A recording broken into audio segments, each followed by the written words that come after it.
Agora nós vamos criar uma estrutura de autenticação para permitir que apenas usuários que tenham permissão de acessar os nossos serviços possam acessá-los, impedindo que pessoas que não tenham essa permissão possam ver os dados. O primeiro passo para isso é criar uma estrutura de cadastro de usuários, porque nós não temos essa estrutura hoje. E essa estrutura é muito similar à estrutura que foi criada para o nosso produto. Eu vou fazer isso de um jeito mais rápido que antes, porque a gente já aprendeu como fazer. E eu vou mostrar para vocês, passo a passo agora, como fazer isso e colocar essa estrutura de usuários dentro do gateway. Bora para o código.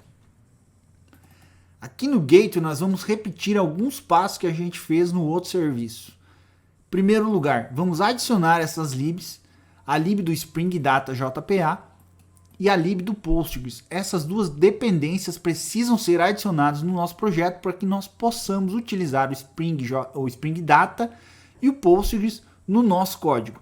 Depois de inserir essas duas libs aqui no dependências do build Gradle, nós vamos abrir o Gradle Tasks e vamos rodar a tarefa Eclipse dentro da pasta IDE. Depois de rodar, as libs serão carregadas no nosso projeto. Caso elas não sejam carregadas no primeiro momento, você vem aqui em cima do projeto, clica com o botão direito, vai em Build Path, Configure Build Path, que ele vai atualizar automaticamente o nosso projeto. E esse pode ser um errinho, uma falha do Spring Tool Suite. Fazer a configuração no application YML, no nosso arquivo de propriedades do banco de dados, indicando aqui, ó, Spring SQL Init Platform, para indicar que nós vamos utilizar o Postgres como banco de dados inicial. Então, definir essa propriedade Spring SQL Init Platform, definir isso aqui, Postgres. Spring Data Search, para indicar o caminho do nosso banco de dados, utilizando a URL, o nome de usuário, o password e o drive que nós estamos utilizando. De forma bem simples, adiciona essas propriedades, ele já vai entender onde é que está o banco de dados. Depois de fazer isso, nós precisamos criar alguns pacotes para mapear a tabela usuário do banco de dados. Criamos o pacote model e o pacote repository. No pacote model, aqui nós criamos essa classe usuário, que é uma classe normal Java, é um bin normal do Java. Dentro dessa classe nós adicionamos duas anotações, entity e table, para indicar que essa classe faz referência a uma tabela no banco de dados chamada usuário.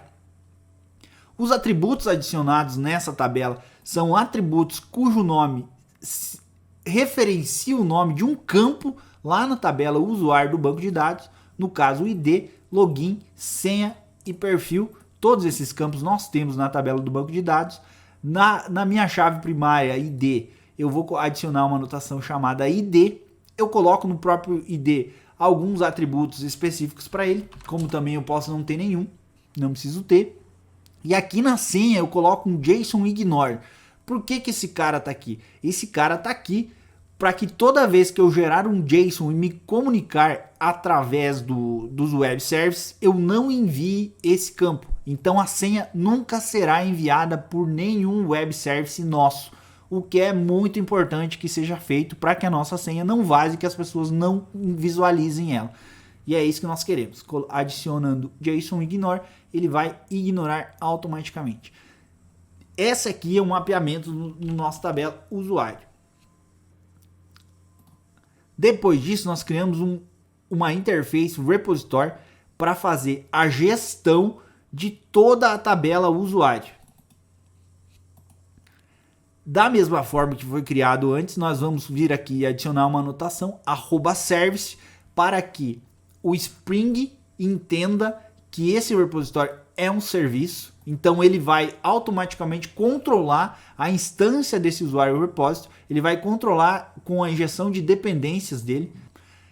Vamos estender essa nossa interface para CRUD repositório, passando para ele o parâmetro generic usuário, para indicar que é para fazer o repositório CRUD para a tabela, ou para o objeto, ou para a classe usuário, e o ID do usuário, que é uma string. Aqui dentro da interface eu fiz a declaração de um método, esse método chamado findByLogin, que vai fazer uma busca por login. Então ele vai no banco de dados e vai fazer uma verificação se o login que eu passei como parâmetro, param login, está presente no banco de dados. Se estiver, vai retornar um objeto usuário. Aqui em cima eu mapeei uma query para fazer a seleção do banco de dados. Então eu faço um select object from da classe usuário, object where object.login igual a login. Esse dois pontos login indica que é esse parâmetro aqui. Se o nome do parâmetro fosse parâmetro, eu colocaria aqui parâmetro, certo?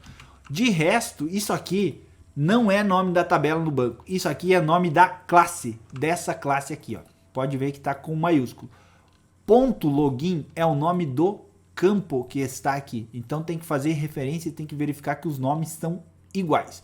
Caso eu quisesse escrever uma query nativa, eu faria isso aqui, ó. Value, e faria dessa forma aqui, ó. Select, ó, ponto asterisco, from usuário. Deixa eu trocar aqui para U, que fica mais entendível. Uso um alias, where u.login vai ser igual ao primeiro parâmetro que está presente aí. Isso é uma query SQL nativa. E eu preciso mapear isso aqui como native query true. Dessa forma também é uma query nativa. Da mesma maneira que o próprio Spring, o Spring Data, entenderia isso aqui. Se eu fizesse sem nada, ele também entenderia, porque eu estou dizendo para ele, ó, find by. Esse prefixo, ele compreende que ele está buscando por. Buscando por o quê? Por login, que é o campo login que está aqui. Sempre com a primeira letra em maiúscula, respeitando o case sensitivo do Java. Dessa forma, ele também entenderia. Mas eu coloquei dessa maneira aqui para ficar mais declarativo e mais fácil de compreender o porquê que, como funciona escrever uma query aqui em cima. Dessa maneira, usuário repositório, extend CRUD repository, eu tenho todos os métodos do CRUD repository e também tenho um find by login, se eu quiser buscar por login. Eu já criei ele porque eu vou querer e vou precisar buscar por login. Dessa maneira, nós já mapeamos o model aqui em usuário, já tenho mapeado a tabela usuário e já tenho o repositório mapeado. Essas classes do banco de dados eu vou passar, elas estão junto com todas as aulas, tá? Não tem problema, com todos os vídeos. Então, os códigos pode ficar tranquilo que vão estar tudo junto e a inserção do banco de dados também estará colocada para vocês utilizarem o banco Postgres. Mas funciona em qualquer banco de dados que você trabalha, qualquer não, mas muitos deles que o Spring Data dá suporte para isso. Se você colocar um @service em qualquer classe que você tenha, que você queira trabalhar, isso vai indicar para o Spring que é para ele fazer o controle da instância dessa classe. Então ele vai controlar através da injeção de dependências aquela classe para nós.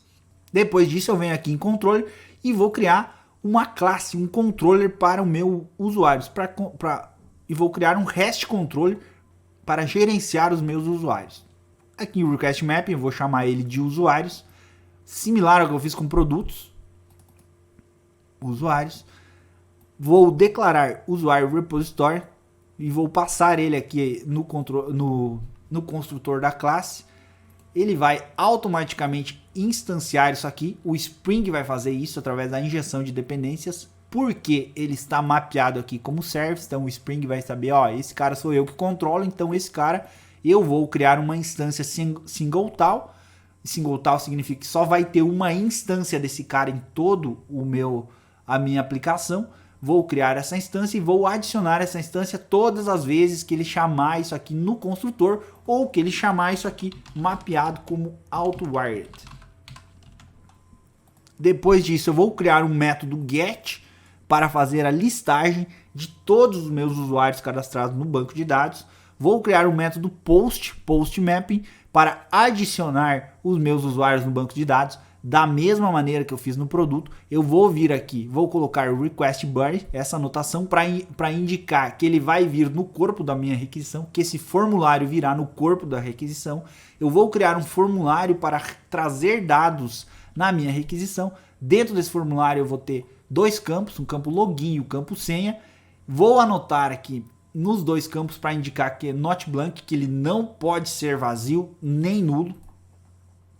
E aqui dentro do método eu vou declarar um usuário, vou instanciar um usuário, vou setar o ID, setar o login, setar a senha, login e senha que retorna o meu usuário form. e vou salvar no banco de dados esse cara. Como retorno, vou retornar o ID da criação desse objeto. Como eu estou trabalhando com validação, com Bean Validation, e coloquei os duas anotações NoteBlank dentro desse formulário, eu também coloco o @valid aqui para indicar que é para ele fazer a validação. Caso a validação não seja satisfatória, caso algum campo não tenha sido validado, ele vai explodir, ele vai retornar, aliás, um status de bad request. Aqui embaixo eu vou criar esse método indicando que toda vez que o status retornado for um bad request, eu execute esse método aqui. O que esse método faz? Ele pega todos os campos que não foram validados e humaniza a mensagem, vamos dizer assim, coloca o nome da mensagem e coloca uma mensagem default para indicar que o campo é vazio ou a validação, o erro de validação que foi retornado lá do Bean Validation. Aqui embaixo eu vou fazer um put mapping, que é um método para atualizar o meu registro, da mesma maneira que eu fiz lá no produto e muito parecido com o que eu fiz aqui na adição do usuário. Ele vai receber, vai ser mapeado como put mapping e vai receber uma variável, um path variable, uma variável de URL aqui. Aqui a mesma coisa, usuário form com o valid request body, path variable para indicar que ele vai vir aqui no path, o nome dela, que é esse D aqui, o nome entre chaves. Eu vou fazer um find by ID aqui do meu usuário. Se ele for vazio, eu retorno o optional aqui com off. Off vai indicar o quê? Se tiver conteúdo, retorna o conteúdo. Se não tiver, retorna vazio. Se no caso não for vazio, indicando que tem conteúdo, eu vou declarar um usuário e vou receber para essa variável que eu declarei o meu objeto usuário que está no meu optional, que foi retornado do banco de dados. Vou setar o login para ele, que é o que retornou do formulário. Vou setar a senha para ele, que é o que eu recebi do formulário também. E vou salvar. Isso vai atualizar o meu usuário. Eu só preciso desses dois métodos para esse meu exemplo. Caso fosse preciso um cadastro completo de usuários, você teria que repetir o que foi feito lá no produto service. Dessa maneira, eu tenho o cadastro de usuário pronto. Então, eu já tenho uma estrutura para salvar usuários e para posterior, depois, fazer a verificação da senha dele e ver se ele tem acesso aos meus serviços. Vamos lá no Postman para testar esses caras. Aqui no Postman eu já criei uma coleção chamada Usuário Service e dentro dessa coleção Usuário Service eu já criei o método get para testar. Ela está aqui, ó, localhost 8080/usuários, que é o nome que está aqui no meu controle, usuários, gateway service, ele está na raiz de tudo. Executa esse cara, não vai funcionar, por quê? Porque eu preciso subir a instância, né? Então eu venho aqui no gateway server application, executo o gateway server application.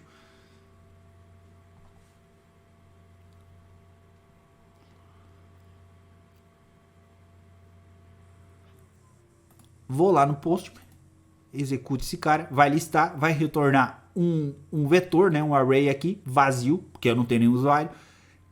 Já criei um post para usuários da mesma maneira, o mesmo URL, localhost 8080/usuários, do tipo post. Eu vou ter que passar para ele um body, que é o corpo, a requisição do tipo JSON, e dentro eu passo login, o nome do login e a senha. Esse aqui é o formulário usuário form que eu estou passando aqui nesse cara aqui. Vou enviar, parece que salvou. Venho aqui em usuários, faço a listagem dos objetos e vai me mostrar aqui, ó, ID, will, login e perfil. A senha não está retornando, lembre-se, porque nós colocamos esse cara aqui, JSON ignore, para indicar que é para ignorar na comunicação. Então ele nunca vai retornar a senha. Ótimo, porque nós precisamos esconder a senha. A senha não se mostra para ninguém. Da mesma forma do post, eu também tenho o put aqui, que vai fazer a atualização. Eu simplesmente vou vir aqui, pegar o ID do usuário, colocar aqui em cima e enviar para ele. Agora a minha senha é 123. Atualizou. Essa é a estrutura básica para fazer a segurança da nossa aplicação. A estrutura básica porque nós vamos ter uma tabela para usuários e para salvar esses dados, para depois fazer a autenticação.